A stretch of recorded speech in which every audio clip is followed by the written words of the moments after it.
Sorry, love, could you spare a bit of change? No worries, thanks anyway. Sorry, mate, have a nice day.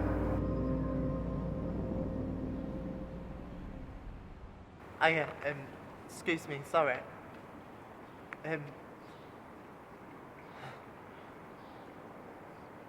You're pretending to be listening to music with your earphones in trick.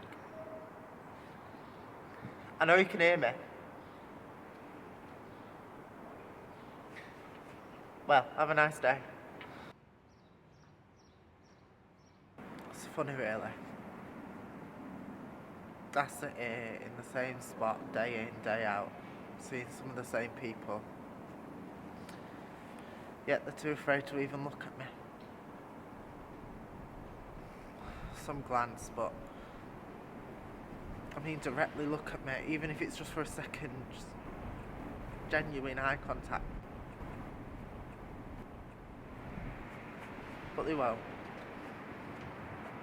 You know why? Because they don't want to know. They're too afraid that I might mug them or bite them or something, I don't know. What you fucking looking at? Seen something you like? Well, eyes off, you prick.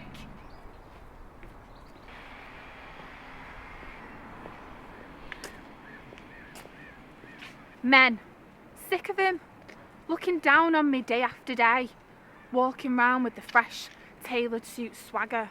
Smelling like they've just gone for a quick dip in Pacaramon's jacuzzi. Dear world, I didn't expect my retirement to end up looking like this. One can't complain though. Wasn't her fault. I think the angels had different plans for her. She was my universe.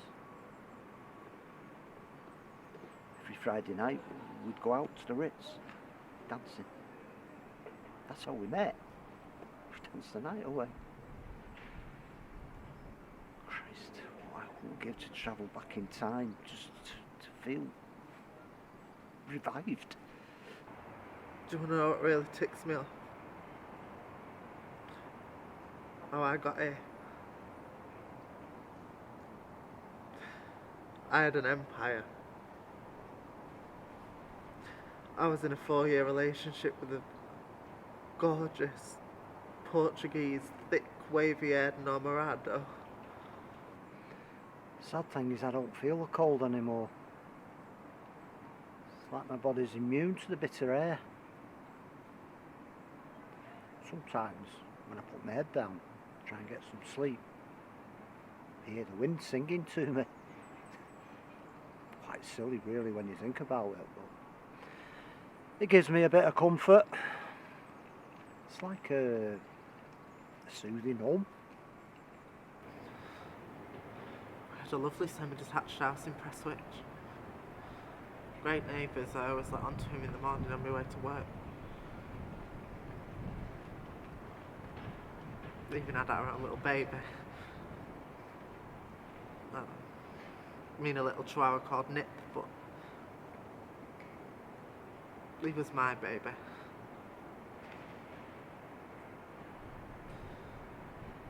I was 21 and my life seemed perfect. Completely perfect. Until that day. That awful Tuesday evening. My splendidly wonderful, chiselled, godlike boyfriend took everything from me. My money, gone. My house, which was stupidly put into his name, not mine, sold. Bastard even took the dog. Roberto the robber. That's what my friends called him. Even made the local paper. I hate businessmen. I hate them. With the cone back car, looking like they just nicked a whole bottle of crisp and dry out of mummy's little kitchen cupboard. They earn the money, sat at the massive, oversized mahogany tables, sending out orders left, right and centre. And then when they're bored, go for a quick break, releasing them endorphins with a midday shag or a sniff. Depends on how you feel. Depends on how hard your day is going. They may look down at me as they walk by, but I am their backup. We make them feel superior about their shitty, miserable fucking lives. We are the victims, and no one is safe.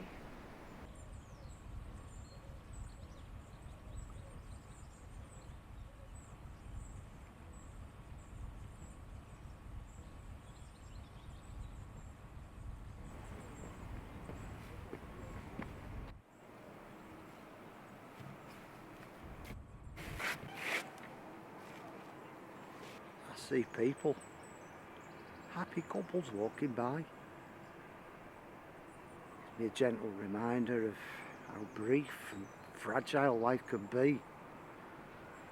You put all of your time and all of your love into that one person and your whole life, and they just get taken away without any warning. It hits you hard. So hard it breaks you. It's like something inside you dies. That's when you realise things will never be the same again.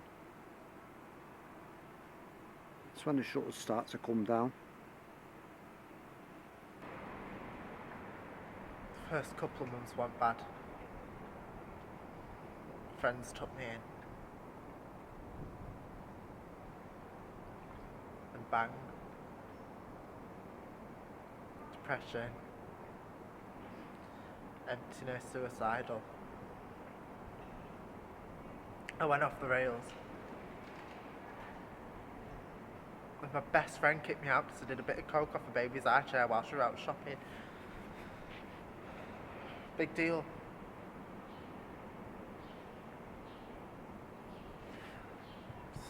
So I started shagging round just so I had somewhere to stay that night.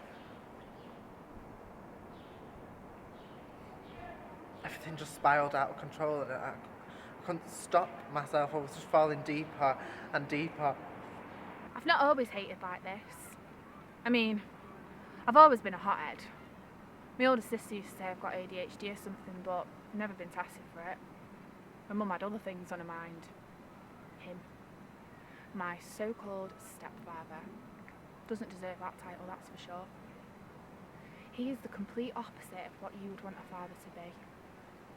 But my mum was blinded by his persona. Couldn't do nothing wrong. But every night, when my mum went up to bed at 10 p.m, he would wait. He would wait downstairs every night. 11 on the dot. My bedroom door would gradually, cautiously open. I'd instantly freeze. I felt like the more still that I could keep myself, the quicker it'd pass. I still remember that horrible pack of Rabanne aftershave that he wore. I just wish I told my mum.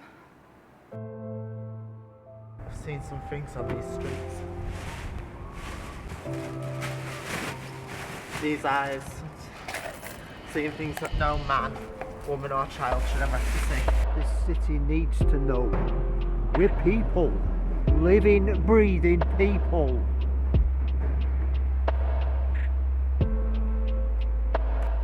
This city needs to know that we're not a statistic. We're not just stories.